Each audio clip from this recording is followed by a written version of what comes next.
¿Qué harías si un día de la nada descubres que la única persona que siempre estuvo a tu lado se ha ido para siempre? Sin advertencias, sin despedidas, solo un vacío imposible de llenar, una amistad que parece inquebrantable rota en un instante. Una historia desgarradora sobre la pérdida, el duelo y la cruel indiferencia del mundo hacia quienes más sufren, porque a veces lo más doloroso de la muerte no es la ausencia, sino todo lo que dejamos sin decir. Esto es lo que veremos hoy. Así que si no la has visto hoy te resumo My Broken Mariko. Esta historia trata de dos mejores amigas, Shino Tomoyo y Mariko Ikawa. Desde pequeña su vínculo fue inseparable, fueron juntos a la primaria, secundaria y preparatoria. A lo largo de los años fortalecieron enormemente su amistad, e incluso al ser más grandes planean rentar un departamento para vivir ellas solas. Simplemente una amistad que parecía inquebrantable. Pasaron los años, ambas se graduaron y comenzaron a vivir sus vidas como adultas. Shino por su parte se volvió oficinista en una empresa que se encarga de explotar a sus empleados, y no bromeo con esto. Literal, el jefe de Shino le llama incluso después de que su turno terminó, simplemente para que haga horas extras, las cuales seguramente no le pagará. Es por toda esta demanda de trabajo que ambas amigas ya no suelen verse con tanta regularidad, pero trata de mantenerse en contacto por medio de mensajes, aunque a partir de este momento todo está por cambiar. Un día después de trabajar, Shino se encontraba comiendo sola en un restaurante, y de pronto escucha cómo las noticias mencionan el nombre de su amiga, e informan que Mariko se suicidó lanzándose de la azotea de su edificio. Shino queda paralizada, pero sobre todo muy confundida. Primero piensa que ha de ser un error, tal vez se trate de alguien con el mismo nombre de su amiga, entonces trata de comunicarse con ella, le llama, le escribe mensajes, pero no hay respuesta. Al día siguiente va a su departamento y confirma lo peor. Su amiga ha fallecido, y en su departamento solamente se encuentra con el administrador del edificio, quien está limpiando el lugar para rentárselo a otra persona. Además, el señor le avisa que el cuerpo de su amiga fue incinerado directamente. No habrá funeral ni despedida. Al parecer, sus padres tomaron la decisión de incinerarla sin más. Algo que nos damos cuenta aquí es un poco la insensibilidad con la que el señor se expresa de la muerte de Mariko, diciendo que seguramente no tenía amigos y por ello no le hicieron funeral, y que en todo caso agradece que se haya quedado la vida fuera del edificio, porque si lo hubiera hecho dentro habría sido un problema mayor para su negocio. Esta insensibilidad es un tema recurrente en la película, y uno de los aspectos que analizaremos más adelante. A pesar de lo que podríamos creer, Shino no rompe en llanto, no grita, no colapsa, solo está aturdida. Trata de entender cómo pudo suceder algo así, especialmente porque apenas una semana antes habían salido juntas. No parece haber respuesta para este incidente. Pero la vida sigue su curso, incluso cuando el dolor es insoportable. Continúa con su rutina normal, yendo a trabajar a aquella empresa tan horrible donde su jefe solamente la regaña por estar distraída. Ella por su parte explica que su mejor amiga acaba de fallecer, y su jefe solo le responde esto: eso no es excusa para faltar al trabajo. Es aquí donde nos damos cuenta de la verdadera soledad de Shino. No tiene a alguien más para desahogarse. Literalmente solo tenía una amiga, solo a Mariko. Eran ellas dos solas contra el mundo, pero ya no está, y no volverá jamás.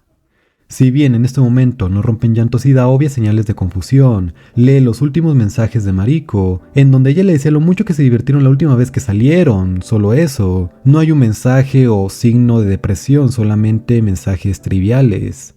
Aunque en este punto Shino se arrepiente al notar que muchas de sus conversaciones solamente optaba por dejarla en visto. Siempre era Mariko quien dejaba el último mensaje. Y es que algo que vemos a lo largo de la historia son las 5 etapas del duelo, que son negación, ira, negociación, depresión y aceptación.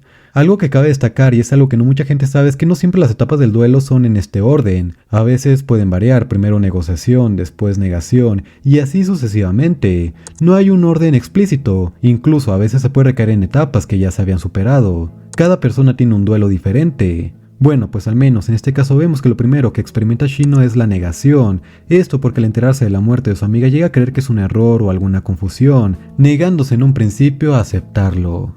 Incluso ahora que sabe que su amiga ha muerto no lo reconoce en su totalidad, ya que no expresa su dolor. Por esto mismo no llora ni colapsa, solo sigue adelante. Pero este seguir adelante no es un acto de fortaleza, sino un reflejo de alguien que aún no ha procesado la magnitud de la pérdida. Hay algo más profundo en su contenido emocional, la soledad.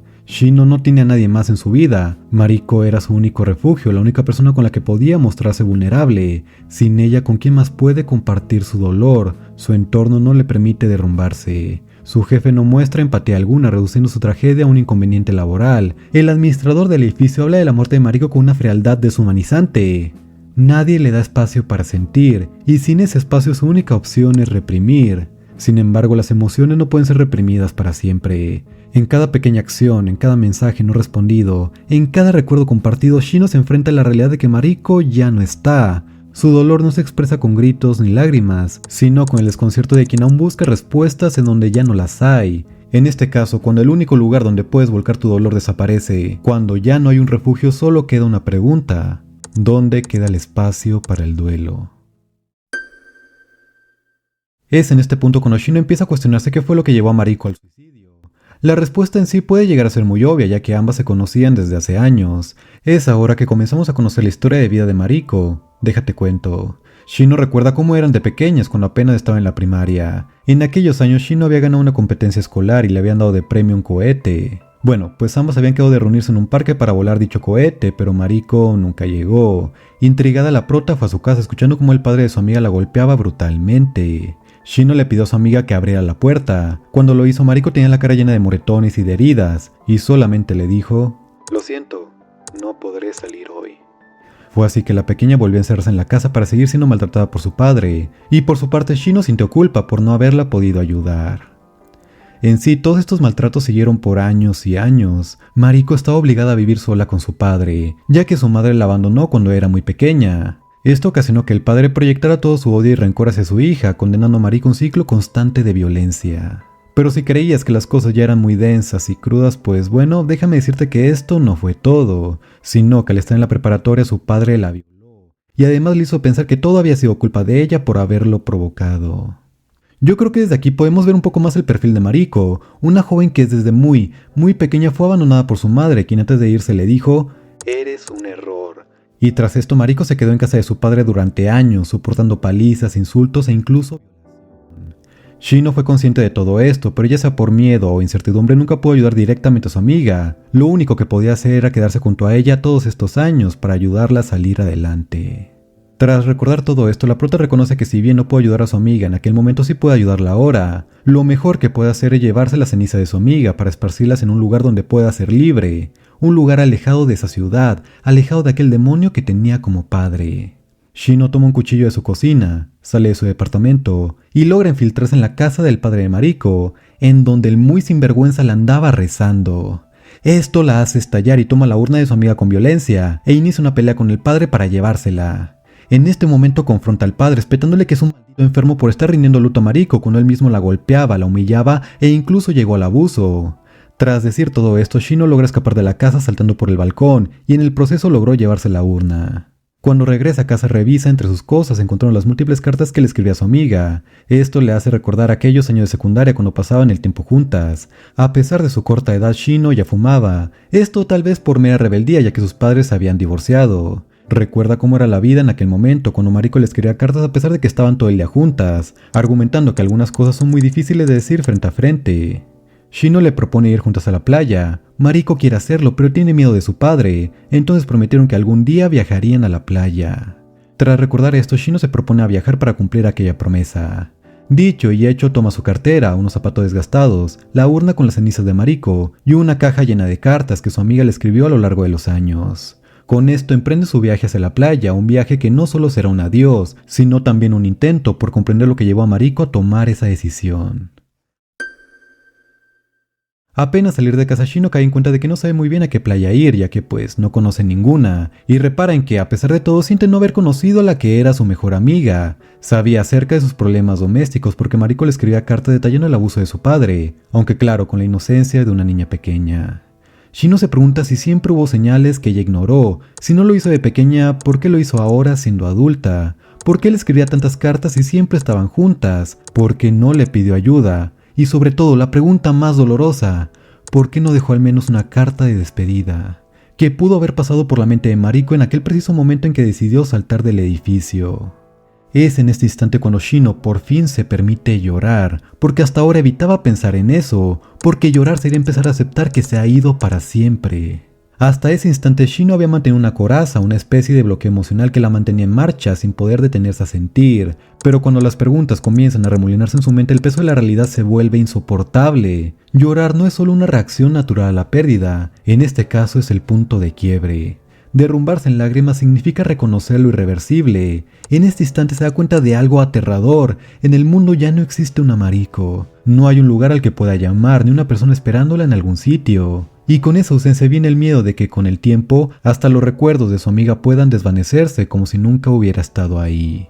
Es por esto que llorar es tan doloroso, porque no solo es tristeza, es la aceptación de lo que no se puede cambiar, de lo que se ha perdido para siempre. Por primera vez Shino se permite sentir la pérdida en toda su magnitud, y con ello el duelo verdaderamente comienza. Shino recuerda una de las conversaciones que tuvo con ella, en donde Mariko mencionaba que su deseo era visitar el cabo de Marigaoka. Habiendo recordado esto, la prota sabe a dónde debe ir. Ya en este punto inicia otra etapa, la negociación. Shino piensa que al realizar este viaje, al cumplir aquella promesa, entonces podrá estar a mano con Mariko, como si al hacerlo pagara una penitencia. Sube al autobús y se despide de su hogar para embarcarse en una última aventura con su amiga. Algo que cabe destacar es que a lo largo de la película veremos flashback y recuerdos, en donde se nos muestra cómo era la vida cuando eran pequeñas. Entonces de pronto veremos la historia del presente, y en distintos momentos veremos recuerdos. Otra cosa que se repetirá constantemente es que Shino habla con la urna como si Mariko estuviera presente. Esto la hace ver bien esquizofrénica, pero también refleja el inmenso dolor que siente, porque hasta no completar ese viaje no podrá decirle adiós para siempre. Incluso en esta escena donde Shino abandona su hogar y sube el primer autobús vemos cómo abraza la urna, pero desde su perspectiva es como si abrazara a una pequeña Mariko, una Mariko que en su momento no pudo defender. El camino será muy largo, sube un autobús, después retoma el viaje en tren, después otro autobús y así sucesivamente. En medio de todo esto va recordando poco a poco cómo fue su relación con Mariko a través de los años, esto por medio de cartas, déjà vus y sueños. Recuerda la época en donde eran adolescentes, en ese entonces Mariko estaba en su punto más bajo.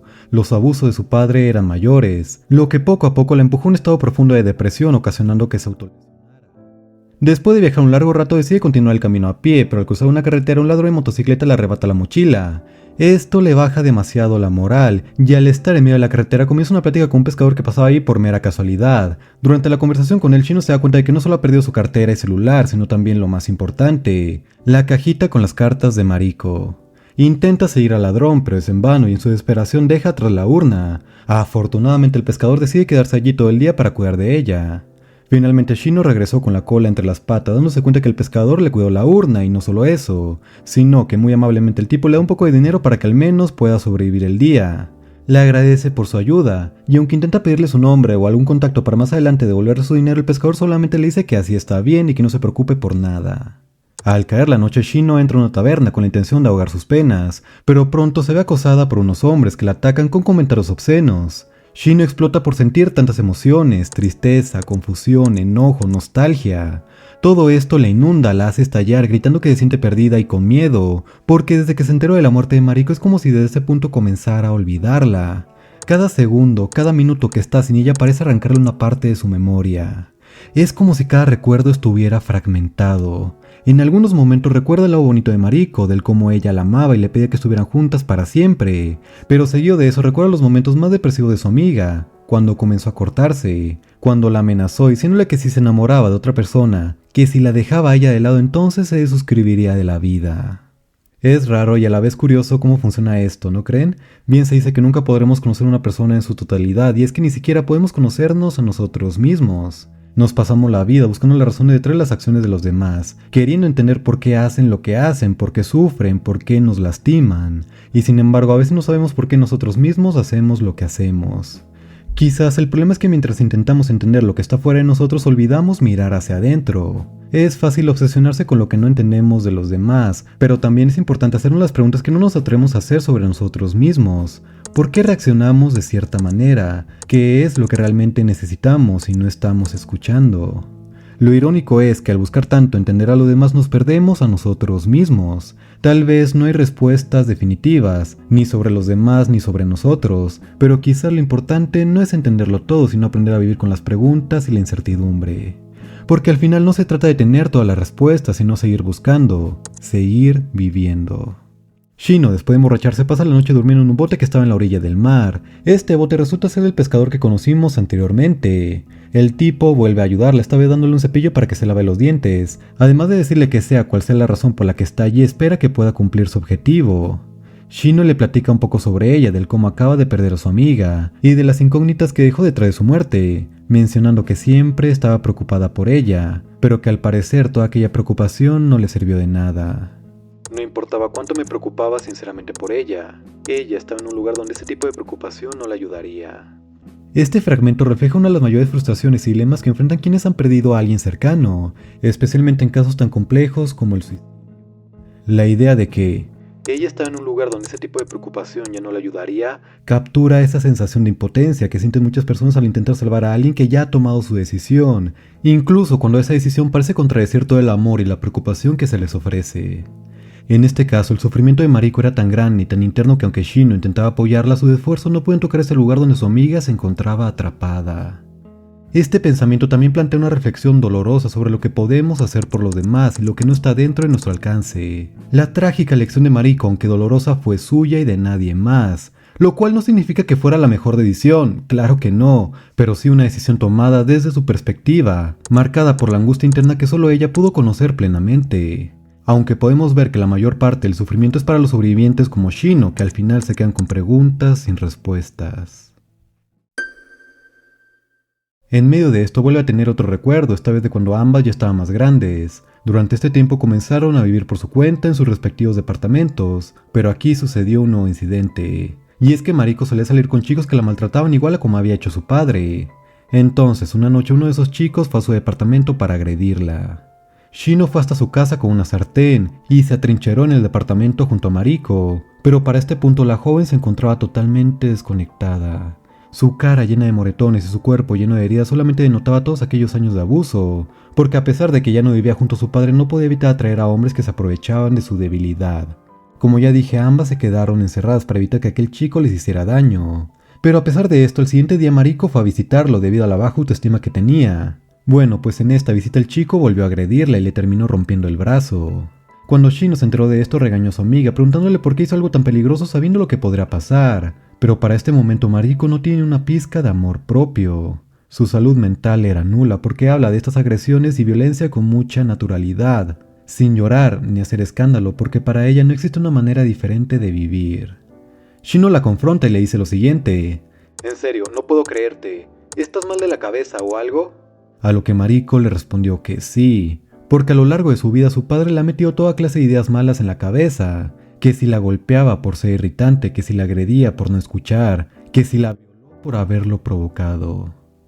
Mariko ha estado viviendo toda su vida estando rota, y después de tantos abusos ya no sabe ni siquiera qué le queda por arreglar. Tras recordar esto, Shino logra llegar hasta donde inicia el cabo de Marigaoka. Este lugar marca el fin de su viaje. De pronto tiene una alucinación en donde imagina que Mariko la abraza. Shino le dice que no tiene la culpa de nada de lo que le tocó vivir. Las personas como su padre solamente proyectaban sus debilidades y frustraciones sobre ella. No tiene la culpa de haber nacido, solamente tuvo la mala suerte de crecer con personas que no la valoraban. Mariko menciona que tal vez simplemente no merecía ser feliz y que lo único que apreciaba en el mundo era su amistad. Shino se rompe al escuchar esto. Si eso fuera verdad, entonces, ¿por qué me dejaste? Es ahora que el odio y el rencor se apoderan de ella. Pone la urna en el suelo y comienza a gritar diciendo que si pensaba en suicidarse al menos hubiera dejado una nota, una carta de despedida, algo. Porque si le gustaba tanto darle cartas no pudo escribirle una antes de morir. Shino le grita diciendo que si pensaba en morir al menos podría habérselo dicho para hacerlo juntas. Porque sin ella en su vida ella no tiene razones para seguir, no tiene voluntad para enfrentar una vida sin su compañía. Siempre estuvieron juntas, no tenían a nadie más. Aquí se nos deja ver las otras dos etapas del duelo. La ira. Este enojo está presente debido a que Shino completó el viaje, pero a pesar de esto sigue sin sentirse completa, como si nada de eso tuviera importancia. Y también llega la depresión por tener que aceptar que su amiga no volverá. Shino se levanta y se dispone a saltar de la montaña para volver a reunirse. El pescador llega a este lugar debido a que la estuvo siguiendo y logró detenerla. Mientras estos dos forcejean a lo lejos, escuchan gritar a una chica quien estaba siendo perseguida por un ladrón, el mismo ladrón que le robó su bolso a la prota. Shino, al escucharla pedir ayuda, recuerda la voz de su amiga, del cómo Mariko siempre acudía a ella cuando necesitaba algo. Entonces decide no saltar, corre en dirección al ladrón y utiliza la urna para golpearlo. Logra detenerlo, pero en cambio la urna vuela por los aires, esparciendo la ceniza de Mariko por todos lados. Al final el aire y el mar se llevaron sus restos, y por su parte Shino detuvo al ladrón y salvó a la chica de antes, aunque en el proceso se torció un tobillo y tuvo que ser hospitalizada. A pesar de esto, la escena donde la ceniza de Mariko se esparcen representa un cierre, y de hecho Shino menciona un paralelismo, diciendo que al igual que su cuerpo, la ceniza de Mariko no pudieron desafiar a la gravedad, esto en referencia a que la joven murió saltando de un edificio. Al final pudo completar la misión, su amiga es libre de todo aquel dolor y sufrimiento que injustamente le tocó vivir. Días después es dada de alta y está lista para regresar a su hogar. El pescador por su parte se queda junto a ella todo este tiempo, y nos enteramos de que la razón por la cual era tan amable y comprensivo era porque él mismo había intentado quitarse la vida, pero desistió de estas ideas. La acompaña para que tome su tren de regreso a casa, le da un poco de comida, y menciona que la única manera de ver a una persona que ya ha fallecido es simplemente seguir viviendo, porque a través de nuestra memoria podemos revivir a aquellas personas que ya han partido. Le pide por favor que atesore cada recuerdo que tenga sobre Mariko. Recordar es volver a vivir. Shino toma el tren y regresa a casa, una casa que se siente más vacía de lo normal. Es aquí donde recuerda cómo fue la última vez que vio a Mariko en persona. Esto sucedió una semana antes de su muerte. Mariko había roto con su novio debido a distintas problemáticas, pero esto no le importa en absoluto, mencionando que ella estará bien mientras Shino se mantenga a su lado. Las dos amigas pasaron la noche encendiendo velitas y haciendo planes para el futuro, imaginando cómo lucirían de ancianas, y que para cuando llegue ese momento ambas seguirían juntas y adoptarían un gatito como nieto. Imaginaron todos esos planes, fantasearon con el futuro y prometieron estar juntas para siempre. Días después Mariko se automurió. Shino trata de renunciar a su empleo, pero pues su jefe no la deja. Sí, así de huevos, literalmente no la dejaron renunciar, solamente la pusieron a trabajar, y fue así que poco a poco volvió a vivir su rutina con normalidad, porque el mundo sigue avanzando, así de simple. Shino menciona que la muerte de su amiga no afecta en absoluto a la sociedad, pero sí a ella, recalcando el hecho de que solamente se tenían la una a la otra. Ya para ir terminando, Shino después del trabajo regresa a casa, notando que habían dejado en su puerta una bolsita colgada, en donde se encontraba el correo atrasado. Bueno, pues ella revisa el correo y encontró una carta de Mariko. Sí, hablo de una nota de despedida. No se nos muestra qué es lo que dice, solamente vemos a Shino romper en llanto, porque al menos podrá leer un último mensaje de su amiga, y de esta manera se nos deja entender que está por llegar a la última etapa, la aceptación. Tal vez esta carta no logre responder todas las incógnitas, pero al menos podrá representar un cierre que le ayudará a Shino a seguir adelante. Otra cosa que cabe analizar de esta escena es el paralelismo que tiene con el inicio. Por ejemplo, en un punto mencionamos que Shino se arrepentía de dejar en visto a su amiga, ya que Mariko siempre mandaba el último mensaje. Bueno, pues esto se quedará de esta forma. Shino podrá leer esta carta una y otra vez, pero jamás podrá responderle. Y de esta manera finaliza la película. Creo que es obvio que podemos sacar muchas reflexiones de esta historia, pero antes de continuar te recuerdo que siempre puedes apoyar al canal dejando un like y un comentario. En serio, no te tomas ni un minuto en hacerlo, y a mí me llenas de orgullo. También aprovecho para mandar un saludo especial a Spicy, quien recomendó esta película. Ahora sí sigamos con la reflexión, porque créeme que tiene un mensaje muy profundo. Creo que en sí la historia es muy directa con lo que quiere compartir. Es un relato que habla acerca de la depresión, el suicidio y el duelo, pero también es una crítica a la indiferencia de la sociedad y un recordatorio de la importancia de pedir ayuda. Esta historia nos hace recordar que a lo largo del camino todos enfrentamos pérdidas, desilusiones y sufrimientos que a veces nos hacen sentir atrapados en un ciclo sin salida. Pero aunque el dolor parezca insuperable, es importante recordar que no estamos solos y que siempre hay maneras de seguir adelante. Muchas veces quienes atraviesan una profunda tristeza no pueden expresar con palabras lo que sienten. La depresión no siempre se ve desde fuera. A veces se esconde detrás de una sonrisa, detrás de un estoy bien que muchas veces decimos en automático. Es por eso que es fundamental prestar atención, escuchar con empatía y recordar que un gesto de apoyo puede hacer la diferencia en la vida de alguien que está luchando en silencio. Otro tema muy importante a reflexionar es el hecho de que no todo se soluciona con amor o amistad, sino que también se debe recurrir a profesionales de la salud. En la vida solemos creer que el amor y la amistad pueden solucionarlo todo, que el apoyo de nuestros seres queridos será suficiente para salir de cualquier crisis. Pero la realidad es que hay batallas que no se pueden librar solo con cariño y compañía. Hay momentos en los que necesitamos ayuda profesional. No podemos depender siempre de los demás para sostenernos, porque hay luchas internas que solo nosotros podemos enfrentar con las herramientas adecuadas. Existe una frase muy popular que dice, el primer paso es reconocer que necesitas ayuda. Claro, lo es, pero también debemos recordar que el segundo paso es solicitar esa ayuda. No basta con darnos cuenta de que algo no está bien, sino que debemos actuar para hacer algo al respecto. Es como estar en una habitación oscura y saber que hay una puerta de salida, pero a veces solo optamos por quedarnos inmóviles sin escapar. Buscar ayuda profesional no es un signo de debilidad, sino de valentía. Y es que es importante mirar hacia adentro para darnos cuenta de que algo está mal, porque muchas veces no podemos comprender lo que sucede dentro de nuestras mentes. Hay una frase de Kafka que me encanta para proyectar esta idea. Dice así: no puedo hacerles entender, no puedo hacer que nadie más entienda lo que está pasando dentro de mí. Ni siquiera puedo explicármelo a mí mismo. A lo que quiero llegar con esto es que, si crees que necesitas ayuda, por favor, no te quedes solamente en el primer paso. Otra cosa importante es que temas como la depresión y la autodesvivisión siguen siendo censurados tanto por la sociedad como por las redes sociales. De hecho, en muchas plataformas digitales es necesario evitar ciertas palabras para que el contenido no sea penalizado o restringido. A lo largo del video, si te diste cuenta, he tenido que censurar términos como la palabra con S, solo para evitar que el algoritmo limite el alcance del mensaje. Pero esto plantea un problema serio. Si no se nos permite hablar abiertamente de estos temas, pueden convertirse en tabú y generar aún más vergüenza y aislamiento en quienes los viven. No se trata de normalizar el sufrimiento, claro que no, pero sí de concientizar. Si la sociedad no nos deja hablar de estos temas, ¿cómo aprenderemos a identificarlos? ¿Cómo sabremos cómo reaccionar cuando alguien cercano lo está viviendo? El silencio no soluciona nada, solo refuerza la sensación de soledad de quienes padecen estas crisis. Hablar de salud mental es necesario, y permitir que estos temas se discutan sin restricciones podría salvar vidas. La salud mental sigue siendo un tema del que muchos prefieren no hablar, ya sea por miedo, desconocimiento o por la absurda creencia de que es señal de debilidad. Pero la realidad es que pedir ayuda no es rendirse, es resistir. Es elegir luchar cuando la mente nos dice que ya no podemos más. El dolor no debería ser un camino que recorramos en silencio. No deberíamos sentir vergüenza por hablar de lo que nos duele, de lo que nos asusta, de lo que nos mantiene despiertos por las noches. No deberíamos tener que ocultar nuestras heridas por miedo a ser juzgados. La vida ya es lo suficientemente difícil como para cargar con el peso de la censura. Así que si alguna vez sientes que el mundo se vuelve demasiado pesado, recuerda que hay opciones, que hay personas dispuestas a ayudarte, y que dar el primer paso es valioso, pero el segundo es el que realmente puede cambiarlo todo. No tengas miedo de darlo, no tengas miedo de hablar, no tengas miedo de mejorar, no tengas miedo de elegirte a ti. Yo creo que con esto expuse todo lo que deseaba decir, aunque quisiera conocer tu opinión en los comentarios. Ya sin nada más que hablar me despido mandándote un beso y un fuerte abrazo. Hasta luego.